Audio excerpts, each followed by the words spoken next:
आज हम पड़ताल कर रहे हैं इस विचार की कि क्या बिना पैसों के आत्मविश्वास और मन की शांति पाना मुमकिन है। हमारे पास एक लेख के कुछ अंश हैं जिनका शीर्षक ही है बिना पैसे के आत्मविश्वास और शांति। ये बताते हैं कि भाई आत्ममूल्य पैसे पर निर्भर नहीं करता। चलिए इसे थोड़ा गहराई से समझते हैं। हाँ, ये वाकई एक दिलचस्प नजरिया है, क्योंकि समाज में तो अक्सर यही माना जाता है कि स्थिरता और खुशी वो पैसों से ही आती है। तो यहाँ देखने वाली बात ये होगी कि ये लेख कौन से ऐसे ठोस तरीके सुझाता है जो आर्थिक स्थिति से परे हों, मतलब प्रैक्टिकल हों। हाँ बिल्कुल। इस लेख में आत्मविश्वास बढ़ाने के कुछ तरीके दिए गए हैं जो बहुत ही बुनियादी लगते हैं, जैसे खुद से किए वादे निभाना, खासकर छोटे वादे, रोज सुबह टहलने जाना या कोई तय काम पूरा करना। इसमें ऐसा क्या खास है कि ये आत्मविश्वास बढ़ाता है? ये तो छोटी सी बात लगती है। हाँ, सुनने में सामान्य लग सकता है, पर इसका मनोवैज्ञानिक असर काफी गहरा है। देखिए, जब हम खुद से किया छोटा वादा भी पूरा करते हैं तो दिमाग में एक इनाम जैसा महसूस होता है, डोपामाइन रिलीज होता है। ये ना सिर्फ अच्छा महसूस कराता है, बल्कि मैं अपने कहे पर अमल कर सकता हूं, इस भावना को मजबूत करता है। अच्छा। इसी को आत्म प्रभावकारिता या सेल्फ एफिकेसी कहते हैं। ये एहसास कि हमारा अपने जीवन पर नियंत्रण है, बाहरी हालात पर उतना नहीं। अच्छा, तो ये एक तरह से अपने अंदरूनी नियंत्रण को मजबूत करने का तरीका हुआ। जी। लेख में बाहरी चीजों पर भी जोर है, जैसे खुद का ध्यान रखना, साफ कपड़े पहनना, सलीके से रहना। हाँ बिल्कुल। ये भी बिना खास खर्च के किया जा सकता है। सही। और एक और सुझाव है मुफ्त ऑनलाइन स्किल सीखना, यूट्यूब या कॉर्सेरा जैसे प्लेटफॉर्म्स है। क्या ये सिर्फ ज्ञान बढ़ाने की बात है या कुछ और भी है? नहीं, ये सिर्फ ज्ञान बढ़ाना नहीं है। असल में ये आत्ममूल्य की जो धारणा है ना, उसको आर्थिक पूंजी से बौद्धिक पूंजी की तरफ ले जाता है।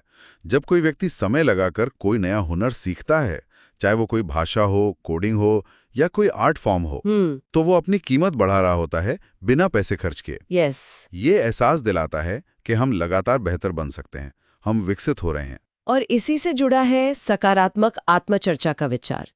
लेख कहता है मैं बेकार हूं की बजाय सोचे मैं सीख रहा हूं, हार नहीं मान रहा हूं। लेकिन क्या ये मुश्किल हालात में सिर्फ खुद को बहलाना नहीं है? कई बार ऐसा लग सकता है। देखिए, ये सिर्फ आशावादी बातें करना या बहलाना नहीं है, ये ग्रोथ माइंडसेट यानी विकास की मानसिकता अपनाने जैसा है। इसका मतलब है ये मानना कि हमारी काबिलियत कोई पत्थर की लकीर नहीं है, कोशिश से उसे सुधारा जा सकता है।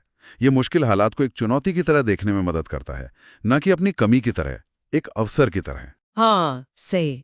तो ये हुआ आत्मविश्वास बनाने का पहलू। लेकिन आत्मविश्वास बना भी लें तो रोजमर्रा का तनाव वो उसे कमजोर कर सकता है।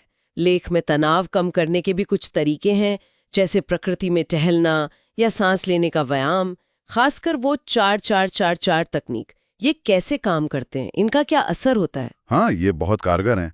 प्रकृति में समय बिताने से तनाव हार्मोन कॉर्टिसोल, उसका स्तर कम होता है। ये तो वैज्ञानिक रूप से साबित हुआ है। और 4-4-4-4 ब्रीदिंग जैसी जो तकनीकें हैं, हाँ, वो जानबूझकर सांस को धीमा करके पैरासिम्पैथेटिक नर्वस सिस्टम को सक्रिय करती हैं। ये शरीर की आराम करो और पचाओ वाली प्रक्रिया है, रेस्ट एंड डाइजेस्ट, जो सीधे तौर पर दिल की धड़कन धीमी करती है और तनाव की शारीरिक प्रक्रिया को कम करती है। अच्छा। ये तुरंत शांति पाने का एक बहुत शक्तिशाली और बिल्कुल मुफ्त साधन है। और दो और बातें हैं इसमें, चिंताओं को लिखना और डिजिटल डिटॉक्स यानी स्क्रीन टाइम कम करना। क्या लिखने से चिंताएं वाकई कम होती हैं, बस लिखने भर से? हाँ, होती हैं। लिखने से चिंताएं जो दिमाग में गोल गोल घूमती रहती है ना, एक अनजाने डर की तरह, हाँ, वो कागज पर एक ठोस दिखने वाली समस्या बन जाती हैं। फिर उन्हें एक बाहरी नजरिए से देखना आसान हो जाता है, जिससे वे कम भारी लगती हैं। उन्हें मैनेज करना आसान हो जाता है। अच्छा। और डिजिटल डिटॉक्स इसलिए जरूरी है क्योंकि लगातार सोशल मीडिया या नकारात्मक खबरें देखना वो दिमागी थकान और वो तुलना वाली भावनाओं को बहुत बढ़ाता है। हाँ, ये तो है। और वो तनाव का एक बड़ा कारण है आजकल। बिल्कुल। लेख में एक 7 दिन के कॉन्फिडेंस और स्ट्रेस डिटॉक्स प्लान का भी जिक्र है, जिसमें रोज 15 से 30 मिनट के ऐसे ही छोटे काम करने का सुझाव है। हाँ, ये प्लान इन सब विचारों को अमल में लाने का एक अच्छा ढांचा देता है। यहाँ पर जो कुंजी है वो है निरंतरता, कंसिस्टेंसी। रोजाना छोटे सोचे समझे कदम उठाकर बड़े मानसिक और भावनात्मक बदलाव लाए जा सकते हैं। ये दिखाता है कि प्रक्रिया बहुत लंबी या मुश्किल नहीं होनी चाहिए, बस नियमित होनी चाहिए। सही कहा। तो इस सारी बातचीत का निचोड़ क्या निकलता है? शायद यही कि हमारा असली मूल्य हमारे बैंक खाते में नहीं, बल्कि हमारे अंदरूनी साहस में है, हमारे रोज के चुनावों में और खुद को बेहतर बनाने की हमारी कोशिशों में छुपा है। बिल्कुल। और आखिर में सोचने के लिए एक सवाल शायद हम छोड़ सकते हैं।